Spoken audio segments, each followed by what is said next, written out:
Okay, तो अब हम करते हैं बैंड थ्योरी ऑफ सॉलिड्स।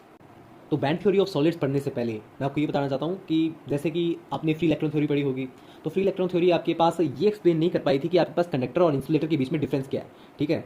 और फ्री इलेक्ट्रॉन थ्योरी आपके पास सिंपल इस अजम्पशन पर बेस थी कि इलेक्ट्रॉन आपके पास जीरो लैटिस पोटेंशियल मूव कर रहा है। यहाँ पर मैं जब कह रहा हूँ कि आपके पास electron zero lattice potential move कर रहे हैं, इसका मतलब आपके पास ये है कि जो आयंस हैं वो आपके पास इलेक्ट्रॉन पर कोई भी फोर्स नहीं लगा रहे हैं, ठीक है। तो free electron theory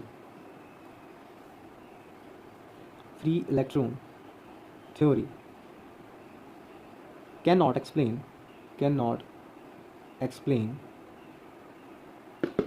the difference between conductor and insulator. Free electron theory was based on the assumption that electrons are moving in zero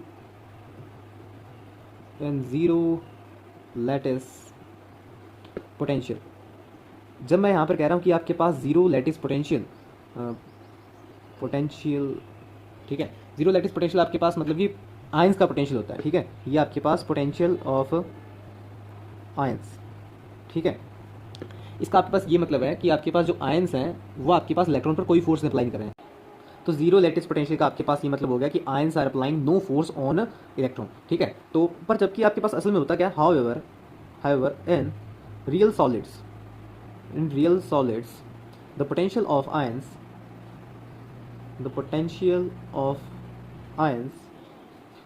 can't be taken as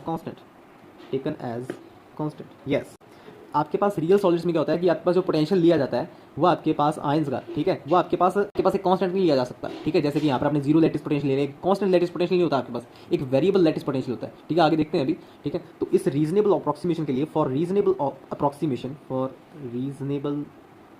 approximation lattice potential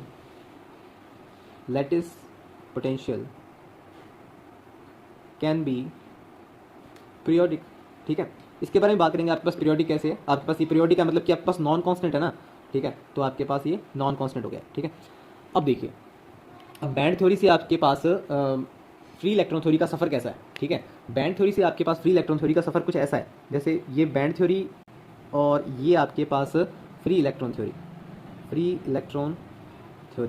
देखिए, अगर तो आपके पास लैटिस पोटेंशियल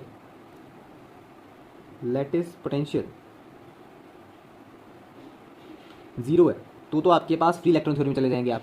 और अगर आपके pass lattice potential non constant है, ठीक है, तो आप क्या चले जाएंगे, बैंड थ्योरी में चले जाएंगे, ठीक है। तो ये आपके पास रहेगा। तो आप कह सकते हैं कि बैंड थ्योरी आपके पास ज़्यादा जनरलाइज अपने आप में, ठीक है। अब देखिए, आपके पास मान लीजिए ये आपके पास मैं आयंस बना रहा हूँ, फिक्स्ड आयंस लैटिस बना रहा हूँ मैं, फिक्स्ड आयंस एंड लैटिस, ठीक है। तो फिक्स्ड आयंस जैसे कि मैंने आपको ये शो कर दिए हैं, ये, ठीक है। तो फिक्स्ड आयंस मैंने आपको शो कर दिया है। उसके बाद आपके पास क्या है, जब आपके पास इलेक्ट्रॉन मूव करता है, इलेक्ट्रॉन आपके पास मूव करते हैं, ठीक है।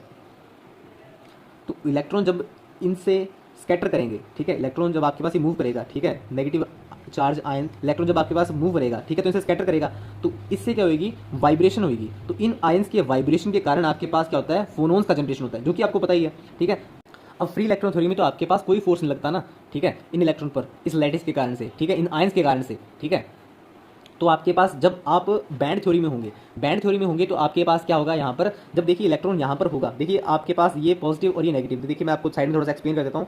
ये आपके पास ये पॉजिटिव और ये नेगेटिव, और आपके पास ये आर डिस्टेंस पर है, ठीक है। तो आप मुझे बताएंगे इसके अंदर पोटेंशियल एनर्जी कितनी होगी। हाँ जी, पोटेंशियल एनर्जी आप लिखते होते हैं -E²/4πε0, इसके अंदर डिस्टेंस आर है तो आर, ठीक है, आपके पास ये होती है। अब देखिए, जब आपके पास इलेक्ट्रॉन यहाँ पर होगा, मैं बैंड थ्योरी में बात कर रहा हूँ, इलेक्ट्रॉन यहाँ पर होगा तो आपके पास आर यहाँ पर डिस्टेंस बहुत कम है तो पोटेंशियल ज़्यादा होगा, ठीक है। और जब आपके पास इलेक्ट्रॉन यहाँ पर चला जाएगा तो आर ज़्यादा हो जाएगा, पोटेंशियल कम हो जाएगा, ठीक है। तो आप देख सकते हैं आपके पास यहाँ पर जब इलेक्ट्रॉन मूव करता है एक इस लैटिस में, तो आप देख सकते हैं जैसे कि आपके पास इलेक्ट्रॉन यहाँ पर थ्रू आउट लैटिस में मूव करेगा जब इलेक्ट्रॉन, तो ये आपके पास एक वेरिएबल फोर्स एक्सपीरियंस करेगा, क्योंकि आपके पास आर में चेंज आ रहा है, ठीक है, आपके पास आर में चेंज आ रहा है ना, ठीक है, इसका पोटेंशियल चेंज हो रहा है, तो उसका फोर्स भी इसको एक्सर्ट होगा, ठीक है, वेरिएबल फोर्स एक्सर्ट होगा, वेरिएबल पोटेंशियल देखने को मिलेगा, ठीक है। तो अब वेरिएबल फोर्स देखने को मिलेगा तो आपके पास वेरिएबल मास भी देखने को मिलेगा।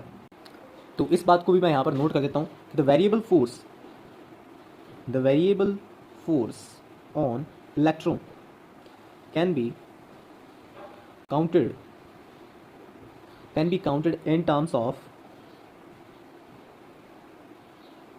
variable lattice potential, ठीक है। तो ये बात तो आपको क्लियर हो गई है।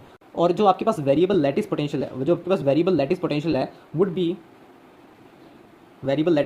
B counted in terms of variable mass, ठीक है, वेरिएबल मास, जिसको हम आगे जाके देखेंगे, इफेक्टिव मास भी निकालेंगे, नोन एज